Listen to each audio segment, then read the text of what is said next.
Alright, so this is going to be a quick video about a little PD system that you could add into your AOT game on Roblox. And keep in mind that when you die, the menu resets, but if you make it visible and invisible, it doesn't. So just keep that in mind. So the way this script or this menu works is you have a few components. So first of all, let's start with the button. So you have an end and start button. This can be coded, if you have experience, into a singular button, but just for ease of use, I've made it two separate buttons. Each of them have one local script, where when you just click on the button, it runs a your remote event, which is in replicated storages. We have 3 remote events and one bool and one boolean. And for the other one, it's the same, where it's running PD stop. So that's the buttons for that. And then if we go into the mainframe, we have a few components. Why is this not having a... Okay, there we go. So we have the dead and alive, which is here is the alive, here is the dead. So it's simple. There's just a UI list layout, and then that's it for that. Now we have the script itself. So inside of the script here in the hierarchy, there is a player name text. So this is basically what's going to be cloned and put into the alive or dead. So this can be customized to whatever you like. Just make sure the name stays the same. And I'll show you later how to edit this in the code in case you don't want it to be a text label, if you want it to be like a frame and then a text label. So I'll show you how that works later. So if you go ahead on over into the script, we have a few lines, 58 lines, and I'll explain them to you. So starting with the top, we have the player table. So what this is when the PD starts, it gets all the players and puts them inside of this, which is basically just a table of values, so it's easier to access all the players in different sections.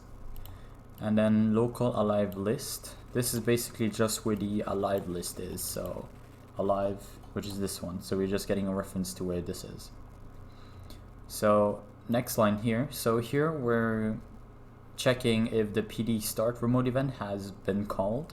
So on a server event, we connect it to a function which gives us back the player. So why we're getting the player is it has an if statement in here that I dashed out just in case you wanted to test it, where it checks if the person who ran or who turned on the remote event is in the group. This hopefully, I haven't tested that yet, but this hopefully prevents exploiters from messing with your PD system. So I have these grayed out because in test it doesn't really, or in local test right here with 2 players, it doesn't really give you your name, so I can't use it since I'm not in group, but you get the gist of it. So what this is here is we're looping through the players and inserting the player name inside of the table. And then we're printing the player's value from the table, which I can actually take out. We don't really need it there. Here we have another for loop that goes through all the names that are in the player table currently. And I have hiccups now as well. This is not a good time. So the reason we're looping through the names is every time it goes to one of the names, it clones the text label that we have in here, and giving the name and the text values to the actual name that was inside of the player table, and then parenting it to the alive list.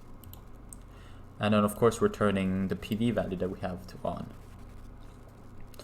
Now if you don't understand any of this and have more questions, just drop it down in the comments and I'll be glad to help you out. Now here in the next remote event, we're basically checking when PD stop gets called, and again we have the check for if they're in group. And then here we loop through the names again of the player table, and we're getting that player's player GUI, both dead and alive. So what all this script does basically is it resets these two right here, dead and alive, so that there's nothing in there except these URL list layouts, and it resets the player table that we have up there, so there's no players anymore in there. So this is just a reset to everything. Now in here we have where the player dies, and what this does, it's getting the player, which it's not really using the script, but it's the first parameter and I had to put it there so I can get the name of the player. Now I could have done plr.name, but I've had issues with it in the past for an unknown reason, so I just did name, which is later explained in another script right down here, so I can remove the print. So what we have here is we're going through again the names in the player table. We're getting the UI of the player, or we're basically getting the mainframe of the player PD GUI, and then we're checking if the alive section or the alive frame has the player. If it does, then it parents the alive or the player name, which is going to be Ravenous Duck, for example, and puts it into UI dead, which is that thing right here. And that's basically this script right here. Now we have this script right here, which is in starter character scripts. So what this is basically is we're grabbing the humanoid of the player by doing script of parent. So this script is always going to be inside of the player, which is in workspace. So we're getting the player's humanoid. We're checking if the humanoid has died, and if so, it runs this function right here. So we're grabbing the name of the character of the player by doing script of parent.name, and then we're checking if the PD value, which we have in replicated storages, is true, and if it is, then we're firing the PD def remote event with the value of name here, which is then, like I showed you before, called here. But yeah, that's basically the script. For a later version, I'll add like animations to when the PD starts, a button that opens and closes this, and so on. But this is basically a little bit of a demo version of the PD system. And ignore these errors, these are for something else, for a plugin, so don't worry about that. But yeah, this is fully functional.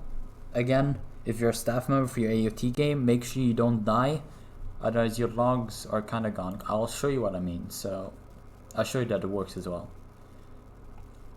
So here it is in action. So it says label here because I didn't take it out, but if we click start, you see my player gets added here. When I click stop, it gets reset. Click start again, and then we reset. You see that I get put over to the dead list, but when I respawn and everything refreshes, everything is gone basically. It resets this value or everything back to default here. But the PD is still on, so if I just click stop, then everything gets reset. So yeah, that's basically it. That's basically the PD system. And the reason it didn't delete the label is because in the server side of everything, the label didn't exist. So this is just client-sided, so the others won't see this. It'll be just blank for them, so don't worry about that. So yeah, I'll have this available in the description for anyone that wants it. And if you have suggestions to what I should add to this PD system to update it, let me know in the comments as well, and I'll be sure to add it.